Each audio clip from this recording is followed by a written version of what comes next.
what's the deal, Twitch? You know what I mean? Yeah. How y'all doing today? I know it's kind of a little bit early. Let me know if y'all can hear me. If y'all cannot hear me, let me know. Live on Twitch right now. Let me go do something real quick.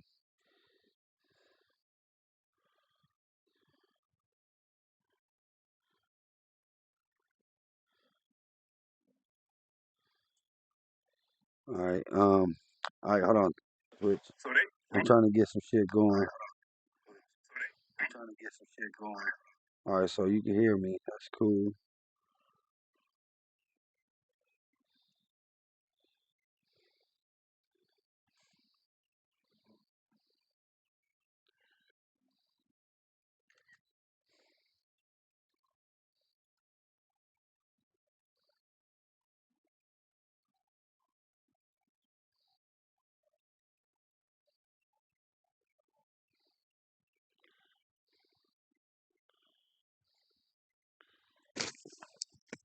All right. So yeah, we about to right now we about to react to this video right now. Um yeah, so how y'all doing though today, Twitch? Let me get right. Let me get right. Let me get right. How y'all feeling though? Yeah. So I can hear myself. I already checked the volume. I already checked volume.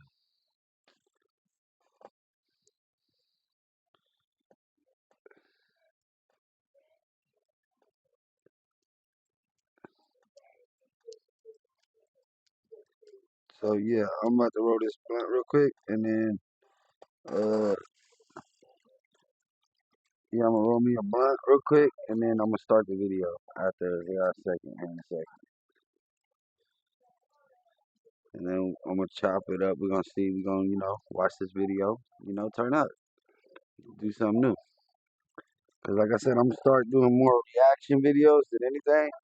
So like on Fridays, I'll probably react to some music. So if y'all know some people that trying to get their music out there, let me know, and I'll react to their music, bro. Put some put some people on. I mean, I got some peoples. I know some peoples out here in this world. I mean,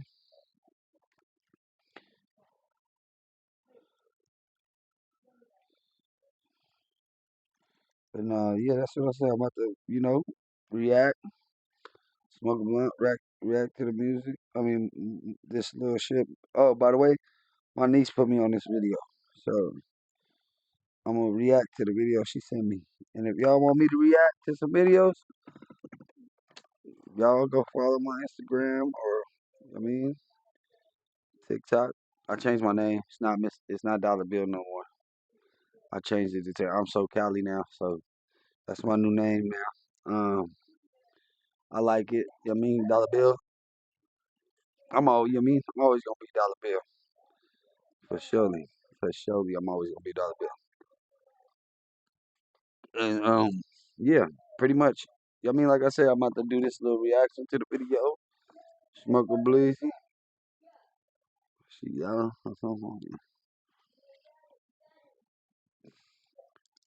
But nah, shit, I'm just chilling though. I've been chilling today. My nieces left today. My nieces went back home. One of them came from college. So, you know what I mean? I enjoy my time with my nieces. You know what I mean?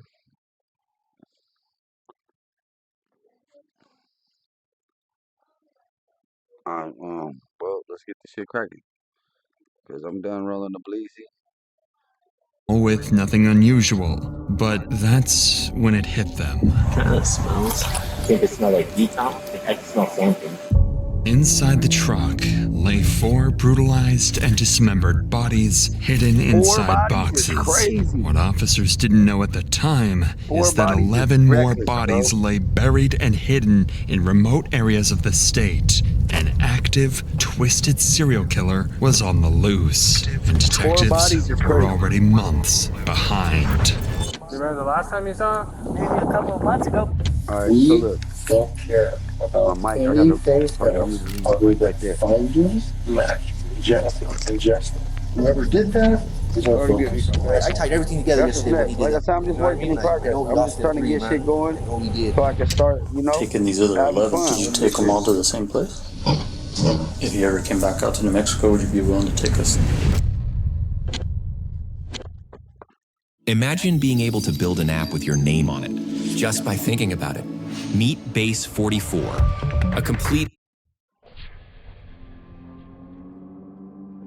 It started on a Sunday afternoon when police in Grants, New Mexico received a New mysterious Mexico be crazy, call. bro. A landlord had just discovered something he described as disturbing while cleaning out an evicted tenant's home. Officers immediately headed to the address to investigate.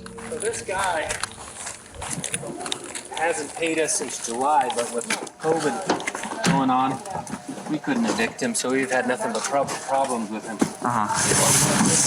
Anyways, we finally got him to move out, so I seen him today.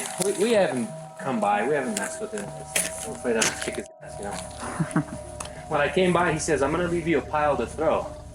Well, we didn't know which pile, so we started to load it up. While we were moving some things, and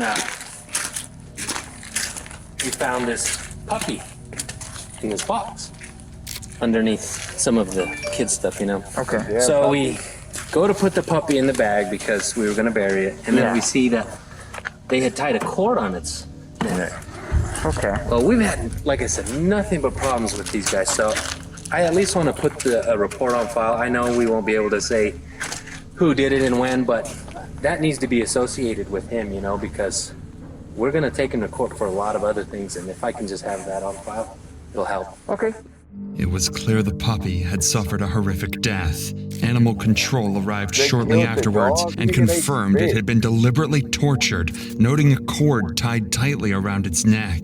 The cruelty of the scene was deeply unsettling, and the officer immediately recognized they were dealing with someone truly twisted. Yeah, that was just straight up. Absolutely. That's just sad. That right there just really got me. That is sick, bro. It's like that's not cool at all. Right? No. Absolutely. Cruel, awful people. Yeah, we tried to get in. The landlords, the owner, we tried to go into the house. They went in, they painted everything their own colors, and they just ruined everything. Unfortunately for investigators, the puppy was just the first body. And in the coming days, police would uncover more gruesome scenes, strange disappearances, and disturbing evidence pointing to something far more calculated than anyone expected. What the fuck? That same day, Detective Robert Turney was assigned a missing persons case involving 19-year-old Matthew Miller. Matthew's grandmother had called 911 a couple of days earlier, worried because she hadn't seen or heard from him in nearly a week. It turned out police were already familiar with Matthew and knew he had previously struggled with substance abuse. So initially they assumed his disappearance was drug-related. Maybe he overdosed That's what somewhere. they all But think, Matthew's family insisted something was different this time and urgently requested to speak with detectives. Trusting their instincts, Detective Turney decided to visit Matthew's grandmother, where he would discover some unsettling new possibilities. People call me, hey, so it's a small town. So you guys can help me out by just calling around to hospitals, clinics, rehabilitation places, other county jails, and just see if he's there. So prepare for the worst and hope for the best. Okay, but I will tell you, I had more than enough to arrest Matthew several times, and he's not one of those people that I wanted to arrest. Matthew is not going to pull a gun on anybody, right? To get his drugs. Yeah, no. He's not that kind of person. Yes, that's my main fear. And he probably has a little bit of a complex because he knows that he's that kind of person. And so he's going to be real hesitant to reach out and tell you guys the actual truth about this person took advantage of me. Yeah, no, he You know what I'm saying? So just forgive him. All you can do is tell him you love him and you forgive him and go from there. After rehashing some information with Matthew's family, Detective Turney would go on to learn some critical details. Matthew's girlfriend told the family she saw him getting into a vehicle with several other people, including a blonde woman named Jennifer Lannon, someone Matthew had recently been spending time with. He also learned that Matthew often spent time with a close friend named Justin Mata and his girlfriend, Leonie Calzada. All three were known to use drugs together. Acting quickly on these promising new leads, police began searching locations Matthew was known to frequent, and soon enough, they located Matthew's Chevy Colorado truck parked and seemingly abandoned within a few blocks away from Leonie and Justin's residence. The truck was dirty, locked, and appeared to have been parked there for several days. Inside, detectives found clothing and personal belongings, as well as several unsettling items including a pair of rubber gloves and a shovel lying in the truck's bed. They also found multiple cell phones that were damaged in the front and back seats. It seemed clear Matthew hadn't intended to leave the truck there, and detectives sensed something wasn't right. Immediately, investigators canvassed the area and found surveillance cameras nearby, one of which captured Matthew's truck arriving at Leonie and Justin's address on January 26th, just 3 days before Matthew was reported missing. With these new alarming discoveries, Detective Turney knew the next logical step was to urgently speak with Matthew's friends, Justin Mata and Leonie Calzada, hoping they could shed some light on the situation. However, when they arrived at the couple's residence, they would quickly realize Matthew wasn't the only one missing.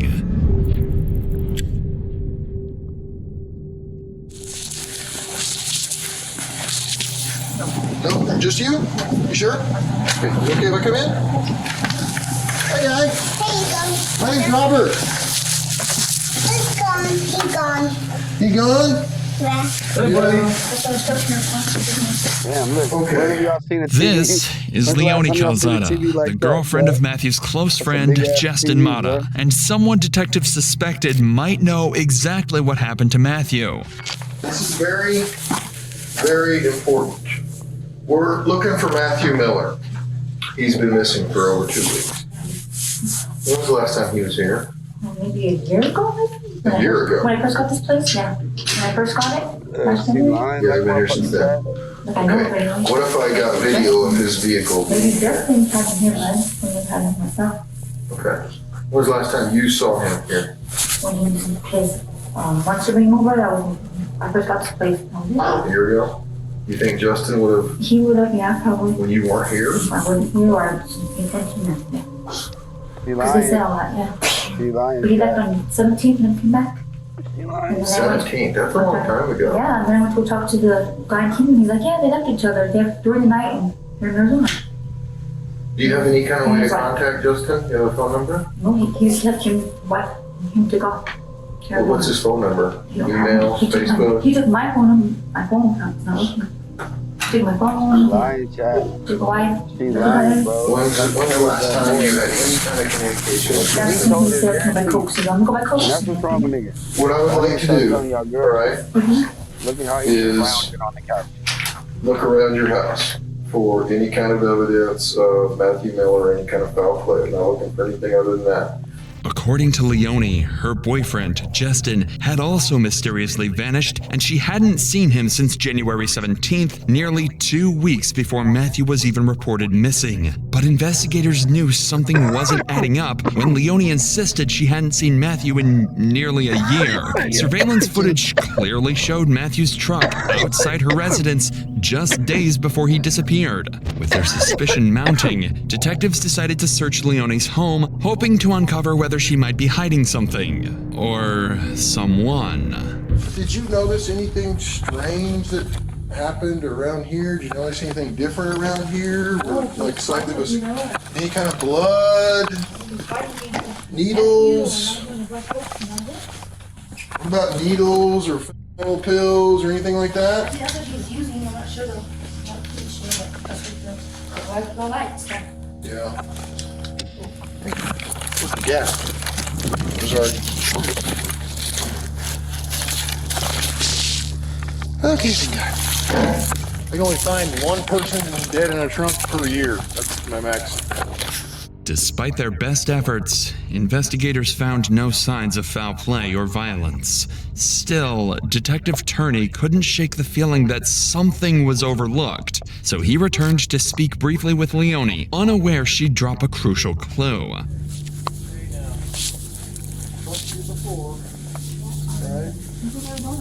Who? The 17th. She's just in Mecca with Arizona. Yeah, with Jen Cannon. As of the 17th Of January. He left us and his wife. Bro, what the fuck? This game. That's why y'all can't tell y'all ladies that shit. You're not ready for it.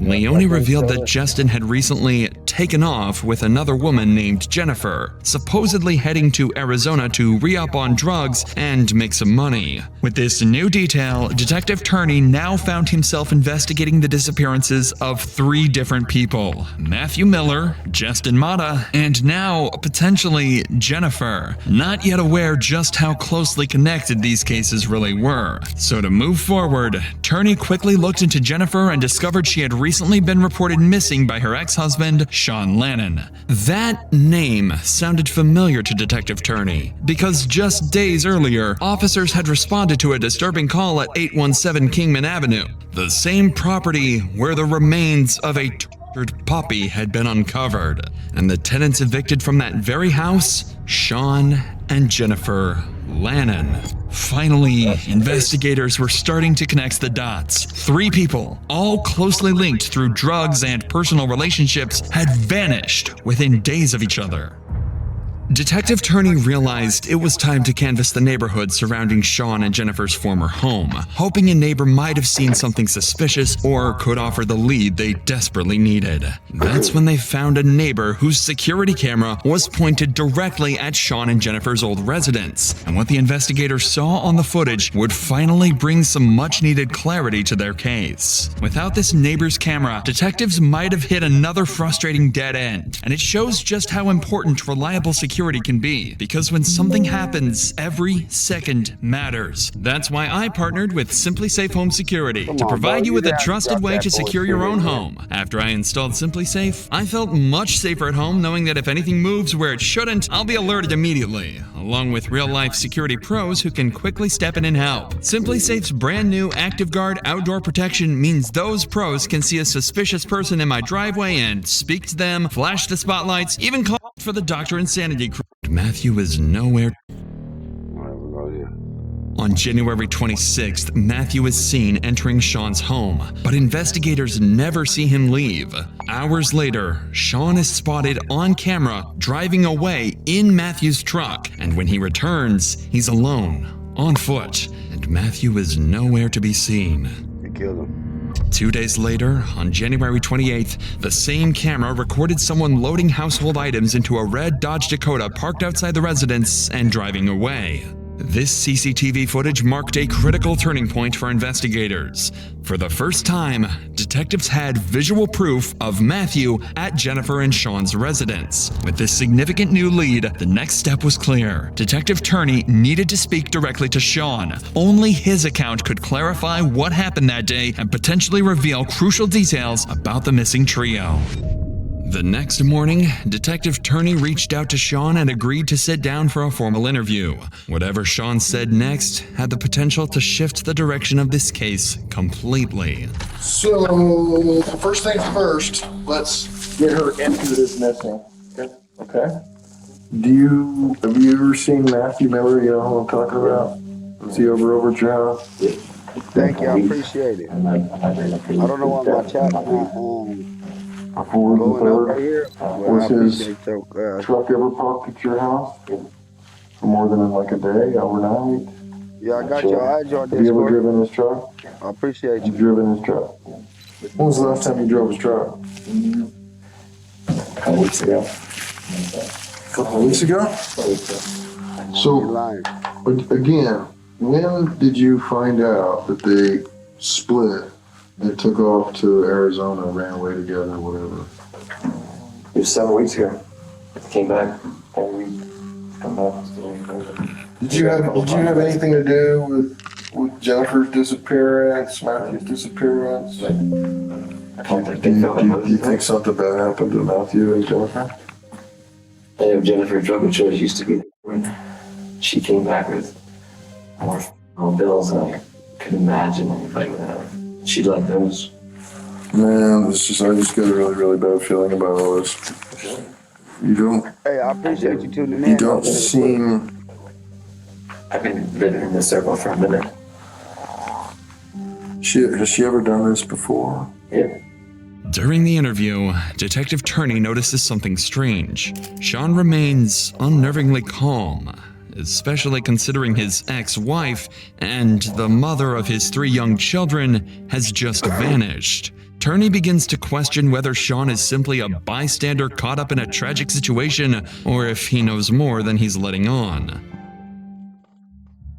The next day, Detective Turney would get his answer, as police received an unexpected call from a man named Josh Hall. Josh was an acquaintance of Matthew Miller and claimed he'd recently witnessed something that deeply concerned him, directly related to the strange disappearances. Investigators quickly arranged for a meeting with Josh, hoping his account would finally provide the breakthrough they were looking for.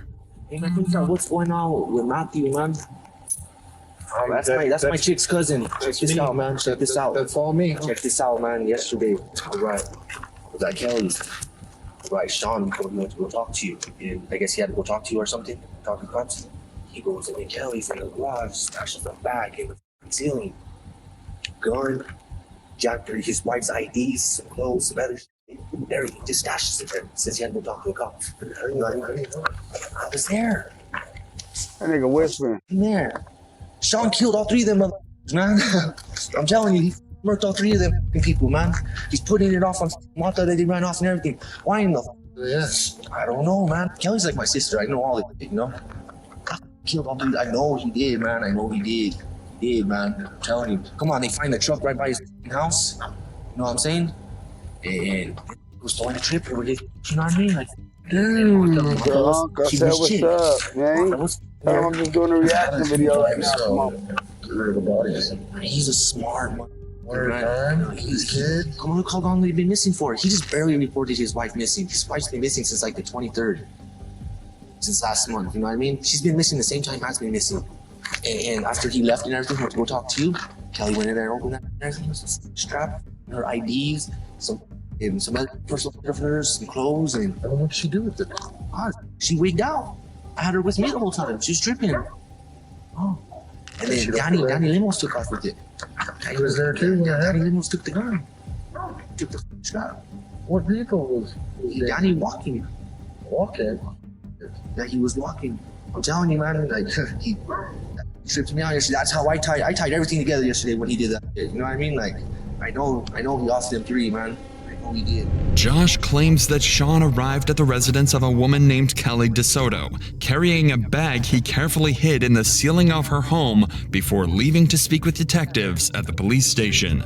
After Sean left, Kelly discovered the hidden bag, removed a gun from inside, and handed it off to a man named Danny Lemos, locally known as Dog, who quickly took the weapon and left on foot. When Sean returned and realized the bag was missing, he became visibly agitated, smashing his phone on the ground before storming out. These troubling claims raised immediate suspicion around everyone involved, including 2 new persons of interest, Kelly DeSoto and Daniel Lemos, both closely associated with Sean and Jennifer based on Josh's statement. Danny Lemos was nowhere to be found at the time, so Detective Turney knew he urgently needed to verify Josh's account by speaking directly with Kelly, and more importantly, find out if she was hiding anything that could help connect the dots in this increasingly tangled case. Have you ever wanted to see your home from space? With this free satellite Earth Maps tool, you can zoom right down.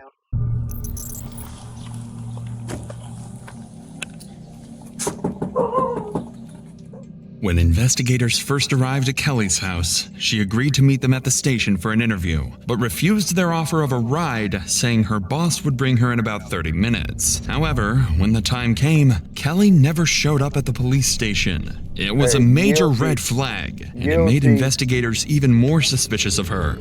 2 hours later, Detective Turney returned to her house, suspecting that Kelly might be stalling for time or trying to cover something up. Shut up. It's Robert, Ben. The detectives? Hi. Ready? Michelle hasn't gotten here yet. So I talked to my lawyer, and he told me that I didn't have to go with you guys. You don't have to. What is it about? Can you tell me? It's about the disappearance of Of who? Matthew Miller and Jennifer Lanner. Sean Lanner. Sean is not missing. I know he's not. This time, Kelly's behavior was noticeably different. She appeared distraught, reluctant to cooperate, and quick to mention her lawyer. Detective Turney felt certain that she was withholding crucial information and decided to press harder. Was Sean here yesterday? He came out yesterday. How many times? What did he just? He came inside. He told me that he had to go down and report Jennifer missing. Did Sean hide anything in the house that was later taken?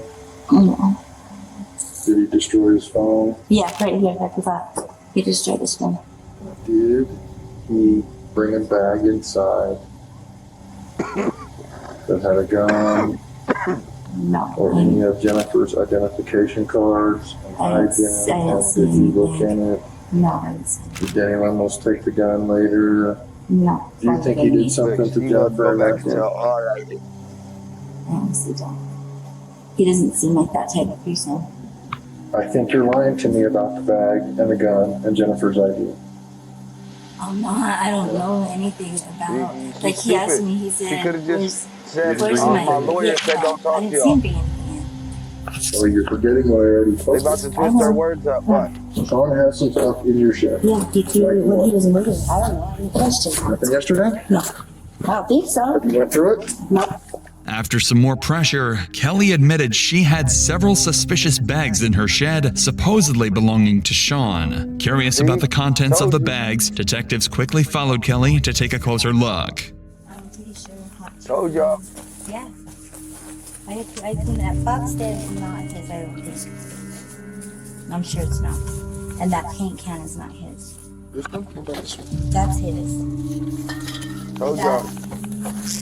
And look, the bitch said, my lawyer said, I don't have to go with y'all. Jackson? Do you want But you just gave this nigga She let us permission to search go that through your house, head to toe. backyard. And outside too. Despite their best efforts, detectives found no clear signs of blood or evidence linking back to the missing people. It was a frustrating dead end, and the chances of finding them seemed increasingly slim. At this stage, investigators had narrowed down their focus to several individuals close to the missing trio, each with conflicting stories and questionable behavior that kept detectives on edge. But without hard evidence, options were increasingly running out. Desperate for a breakthrough, Detective Turney secured a search warrant for Sean and Jennifer's former home at 817 Kingman Avenue. Unsure exactly what or who they might encounter, officers cautiously approached the property, prepared for any potential threat.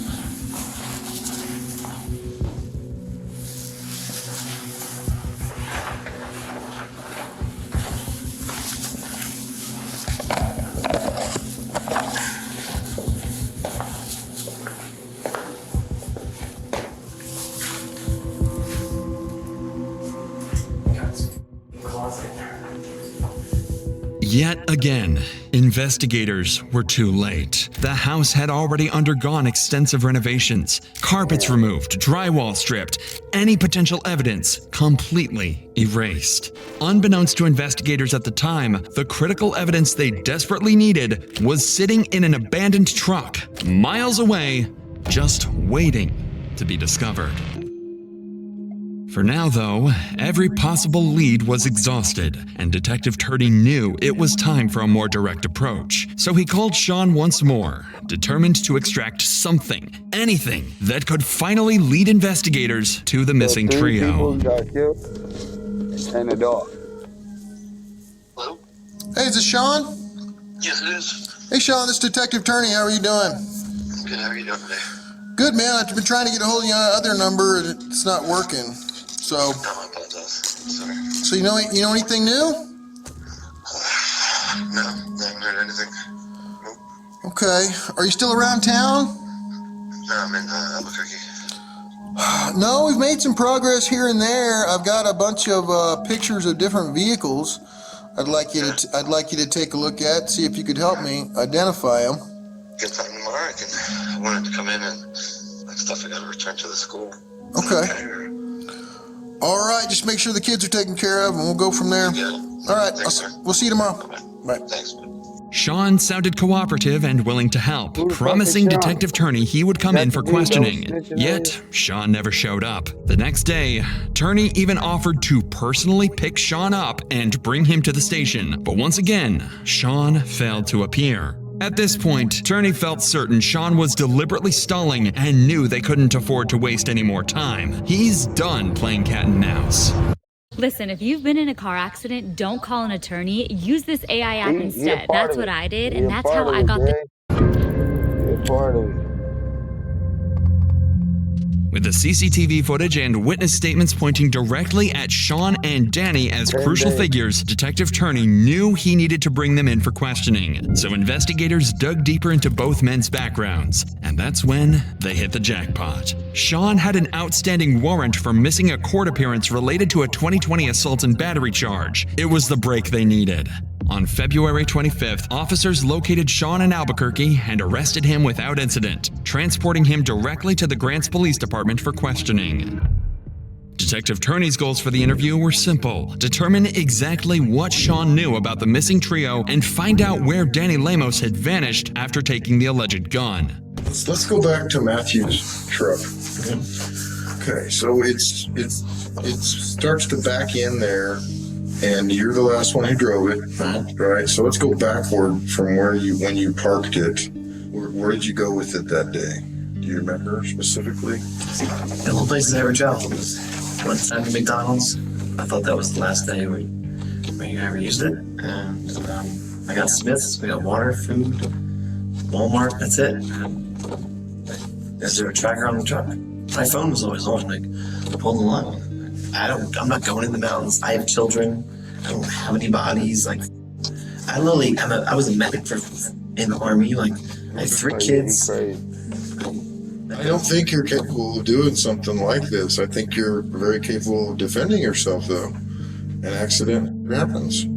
If it was an accident, I would be like, that's self-defense, because self-defense is feasible, but literally, no. The biggest fear in my house, why the pistol stayed in the house, was had a dog. Like, that guy scares me. I'm not gonna lie about it. Yeah. So. Who told you to park it there? Justin? Justin was there at the house, talking with, like, they're all chewing on the soup. Who's all there? Jennifer, Justin, and Matthew. And he gets a boatload of pills from him. And they're like, we're going to go score.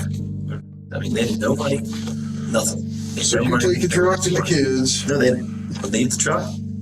And literally, I'm like, well, I need to go. Like, can I get some fucking groceries or some shit? Okay. And literally, I'm like, what do we do with the truck? He's like, leave it. I'm like, you're leaving your shit here? Like, no. I was like, you're not going to park in front. No, I need to go to the dumpsters. I need to go to McDonald's for water. And so they told you in the house when you're done with it to park it at the Lubbock Apartments. Matthew wanted to park it down the street. He said, no, my buddy's over there near the apartments. Just leave it there. As the interview continued, Sean seemed to have an answer for everything, including the CCTV footage, claiming he only moved the truck at Matthew and Justin's request. He also appeared to casually downplay the entire incident, insisting the trio's disappearances were simply part of a drug-related business venture, nothing criminal. But Detective Turney wasn't buying it. He knew Sean's explanation didn't match witness statements, and his earlier actions were too suspicious to ignore. But without solid proof, Turney couldn't directly refute Sean's story. So, to move forward, Detective Turney changed tactics. He decided to deliberately introduce Danny Lemos into the conversation, offering Sean an easy scapegoat. If Sean took the bait, Turney might finally uncover what Sean was hiding, or at least gain insight into what really happened to the missing trio. Did Danny kill him? I have no idea. I literally spent most of my time with the kids. If I had to guess who would kill him, it would be the guy that, if I gotta dispose of bodies, I'm gonna put him in my pig. And he showed me the pig one day because I was helping him at his house. This is bro. I don't have any answers for Matthew. I don't know much about him. Talk to Dog. If someone's gonna move a body and put it somewhere, my guess, the creepy dude that talks about pigs with everything with eyeballs. I'm like, who would know that? Like, this dude's, I'm scared of Dog. So, but my kids are scared of Dog. I'm scared of Dog. I don't know what the fuck I'd be afraid of it. I'm ashamed of it. Trying to put it off. We hid in the house. We didn't go anywhere. I definitely didn't leave my kids for 5 hours. Trying to find the look of the other one. Just as planned, the moment Danny Lemos' name came up, Sean seized the opportunity and implicated him, pointing to Danny's violent nature and even suggesting his ability to dispose of bodies using pigs. Beyond those accusations, however, Sean stuck to his story for the rest of the interview, denying any involvement in the disappearance. Without solid proof against him, detectives had no choice but to end their questioning. Still, Sean wasn't completely free. His outstanding warrant for failure to appear in court meant he'd spend the next 7 days in custody, and officers immediately transported him to the local jail. Investigators spent the following week interviewing acquaintances, re-examining evidence, and piecing together scattered leads. During their interview, one detail caught Detective Turney's attention: the mysterious red Ford truck that was spotted parked outside Sean's residence, later leaving with unknown contents loaded in the back. Investigators had not yet located this truck, and Turney strongly suspected it might hold something crucial to their case. For now, though, 3 people remained missing, and police narrowed their focus to 2 prime suspects: Sean Lannon, who was recorded on surveillance driving Matthew's truck and potentially connected to the missing red truck, and Danny Lemos, who allegedly received a handgun connected to Sean before disappearing himself. With each passing day, Turney grew more convinced that the missing trio had been murdered, and that their 2 prime suspects likely held the answers. But the window to find something conclusive was quickly closing, because on March 3rd, Sean completed his short jail sentence and was released back onto the streets, significantly raising the stakes. Now facing the possibility of losing another prime suspect, Detective Turney knew he had to act fast. All he needed was just one single lead, some hint of where the bodies might be hidden. What if you could taste the movies? We turned that idea into an $11.3 million business with Wix. They just said taste the movie. One movie night, we were craving. Is that what they just said? They found that truck, bro.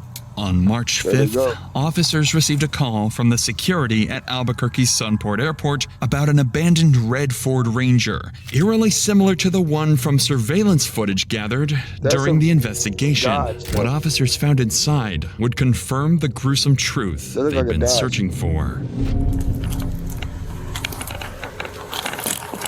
That didn't look like that same truck, though. Kind of smells. Kind of smells, but I mean, not to like decomposing or anything. You know what I mean? You don't know that.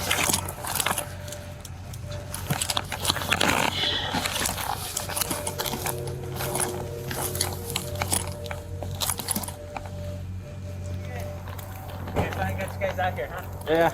We called it in by 1:30, but they said they didn't want to send anybody out here. There's a pretty foul smell coming from the vehicle. Yeah. Every so often. I don't know if you noticed. Yeah, I can't really tell what it was. It didn't really sound like. I couldn't really think it smelled like decomp body or something like that, but I don't know. Yeah, I can smell something, but I can't really tell what it was. It also smelled like dirty, like GL almost, but yeah, I don't know. But we'll check the bin and all that good stuff, so.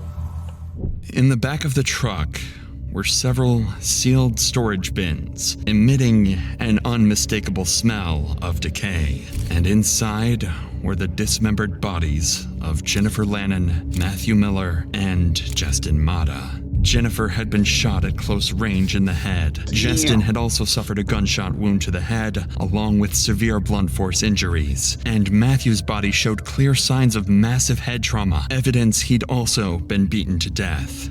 But the horrors didn't end there. Hidden beneath a tarp in the passenger seat was yet another body. Randall Apostolon, the truck's owner. His body showed signs of severe blunt force trauma, and a bloodied hammer found nearby was clearly the weapon used to kill him. Investigators found more disturbing evidence inside the truck. Multiple serrated knives stained with dried blood, a handsaw, and several pairs of industrial gloves, all clearly pointing to a calculated, cold-blooded murder.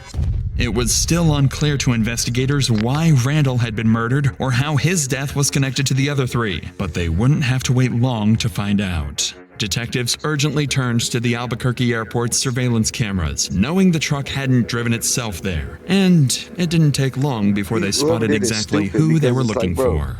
They got cameras all On March at 3rd, the 2021, airport, just 2 days before the gruesome discovery, the airport's cameras captured Sean Lannon driving the truck into the airport parking lot, exiting the vehicle, and leaving behind the bodies of his 4 victims. Finally, detectives found their killer. It was time to track Sean down and bring him in. On the same day the bodies were discovered, police urgently scrambled to track down Sean Lannon, but it was already too late. Sean had slipped out of Albuquerque and vanished. Immediately, the U.S. Marshals issued a nationwide alert believing Sean posed an active threat and was possibly on a violent crime spree. Authorities across multiple states joined the manhunt to track him down before anyone else was harmed. I don't understand, because I'm not, I ain't no investigator. Then, on March 9th, Detective dodge, Turney received a disturbing call. U.S. Marshals informed him that Sean Lannon was now wanted in connection to another murder, this one committed just a day earlier in New Jersey. Authorities had linked Sean to the murder of Michael Debkowski through witness statements and surveillance footage that placed him directly at the scene. A quick background check also revealed the victim wasn't a random target. Debkowski was someone Sean had personally known for many years. It was an alarming detail that made it clear Sean's violent spree was far from over. Now, with 5 bodies discovered and a serial killer on the loose, police knew anyone in Sean Lannon's circle could be next, and they had to act fast. Federal authorities urgently tracked Sean's movements, closely monitoring surveillance footage and cell phone data. And finally, on the morning of March 10th, U.S. Marshals pinpointed Sean's location in St. Louis, Missouri, and they quickly moved in and captured him without incident.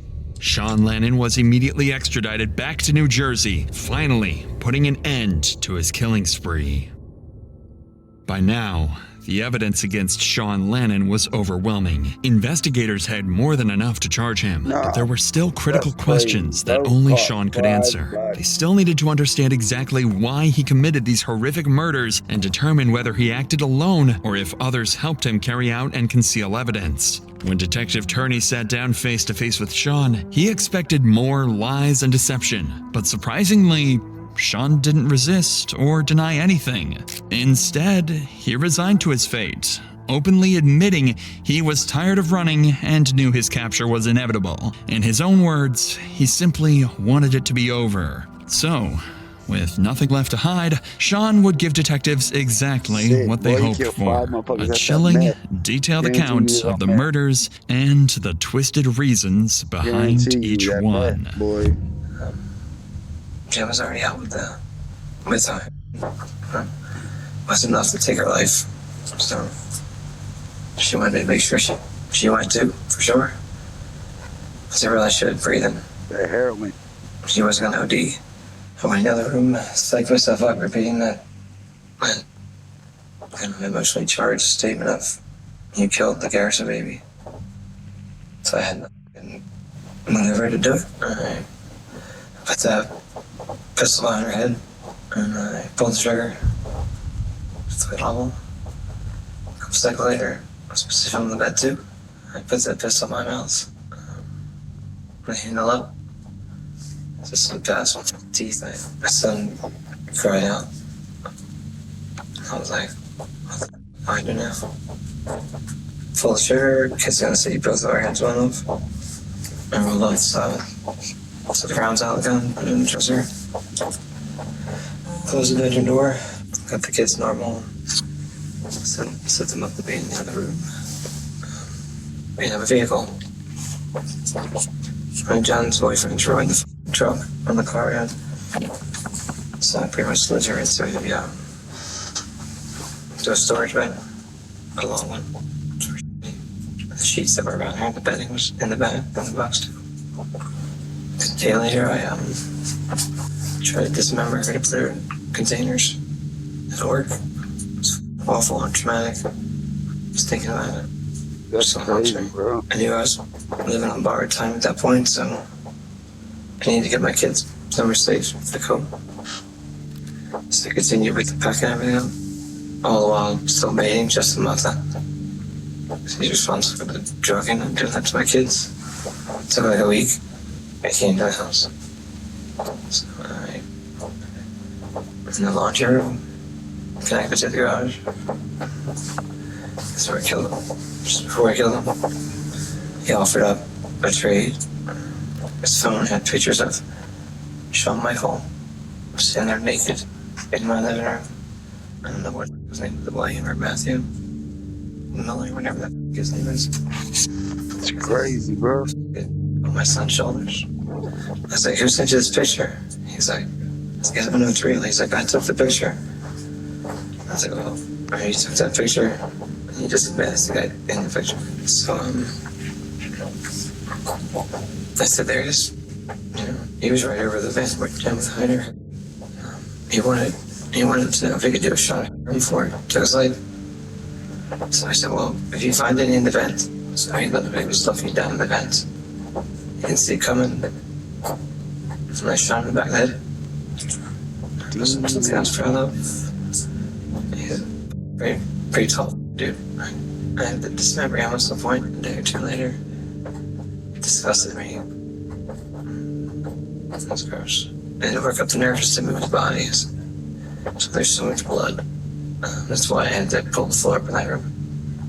I still remember the flooring that was pulled up in the kid's bedroom. A piece of landlord never fixed the water leak. And the carpet got molded. It was unsafe. The carpet was outside the house, and so was the padding if they slept for some other reason. It was still there by the time. It took 2 hours before I had enough the ability to even go near Justin. We have got to the point where literally anybody can build a fully working app without knowing how to code. This is based. When you got Justin over there, was this shortly after? Like how long between the time that you shoot Jennifer, that you shoot Justin? It was at least a week. It took a while. Did you get him to come over? I was baiting as if I was Jennifer on the phone. Oh. So you thought you was to meet Jennifer? Yeah. I also had pictures of Daniel Lemos and my son. I never got my hands on Daniel Lemos. I fully intended. So I was heading back to New Mexico for work. Like yesterday. Oh, so he was about to go kill old boy. He was about to go kill that Mexican dude. If I did, it'd be in the box. So then I had the three of them. Probably that kid comes over, William or Matthew, whatever his name is. Comes over with Felicity, his girlfriend. She looked like she was like 12 years old. And I should her name on the note too. So he's like, they're looking for money for anything. I'm like, I give you a food card. I like, just take like $40. I was like, all I need is later in the week, give me a ride to get some water. And I'll get less sugar and no water. So one of those times he came back, he didn't have Felicity. And that's when I shot him in the back of the head. And I had one of his vehicles in Albuquerque. At some point he brought me the boxes that put him in the back. I couldn't open them up, I couldn't pull it was not money to get the vehicle, so he was gonna take the truck back, so I found somewhere else for the boxes of base, storage containers. I was gonna hold them for $150. He wanted another $300 once we got to his place. Randy wanted another $300 to hold the boxes. So I didn't have $300. So he's like, well, I'm gonna drop you back off. So we left, came back to the Pearl. The box was still in the back. Pulled in right there. We got in a fight. I killed him in the front seat. He was in the driver's seat. Throughout his confession, Shawn remained eerily composed, showing almost no emotions.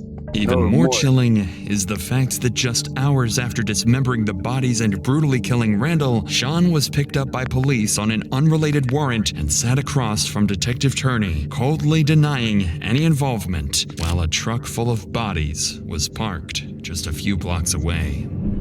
So That's how it be, too. Tuesday, I took the I grabbed the truck and I didn't know what to do with it. I don't know anybody. What do you do with the body? So I wasn't trying to. I knew at some point it was going to get caught. I just want my kids back home. I took them to the airport the day before. And I positioned them. Crazy.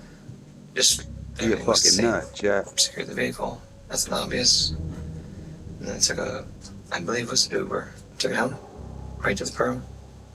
The next day we flew out. I'm waiting on time. Like, again. At some point they'd find the bodies at the airport in the box. And last thing on my list was the man that was me as a child, my big brother. Big brothers, big sisters, whatever. They got pictures too.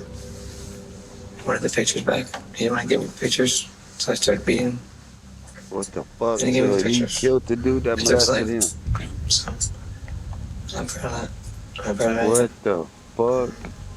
I did fine time. I'll make it back to finish Daniel Amos. The Just last kill that victim in Mexican, Sean's bro. killing spree was his former mentor, Michael Debkowski, a man Sean accused of abusing him during childhood and believed still had photographs of that abuse. When Debkowski refused to hand over those photographs, Sean killed him without hesitation. But just as detectives thought they heard everything from Sean, he would make one final, shocking statement. There were even more bodies waiting to be found.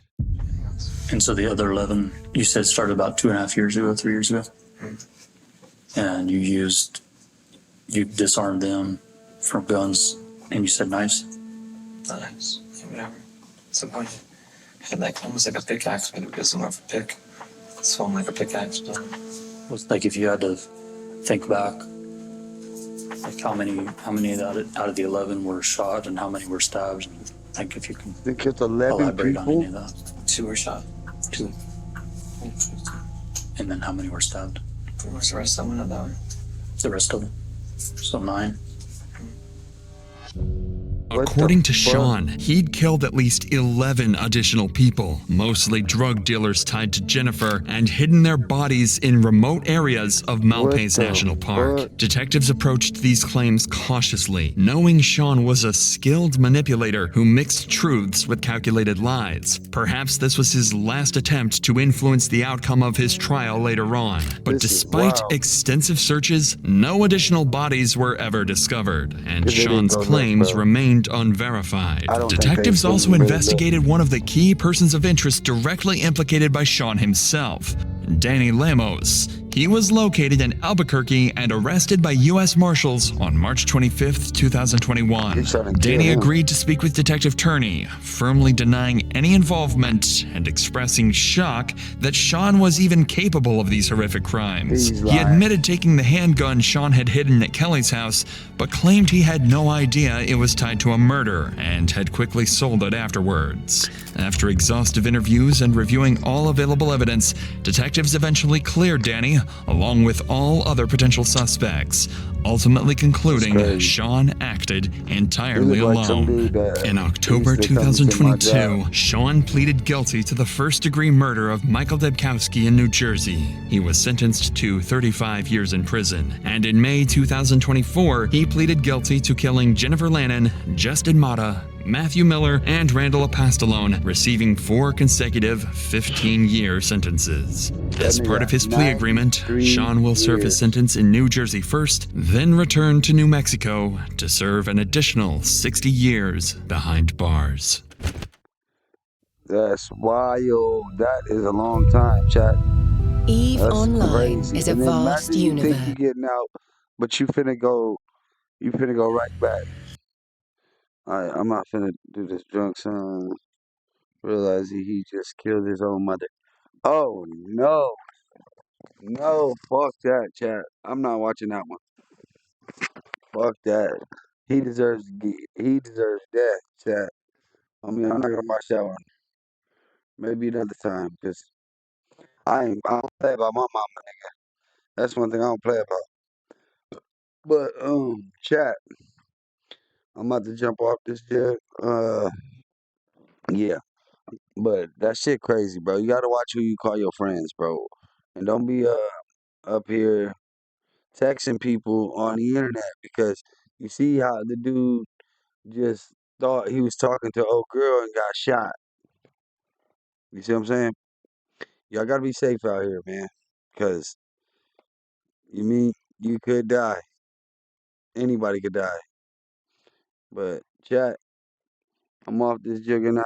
You have a good night, Kayla. And thanks for tuning in. But yeah, that shit wild, chat. Peace. I'm so Cali is gone.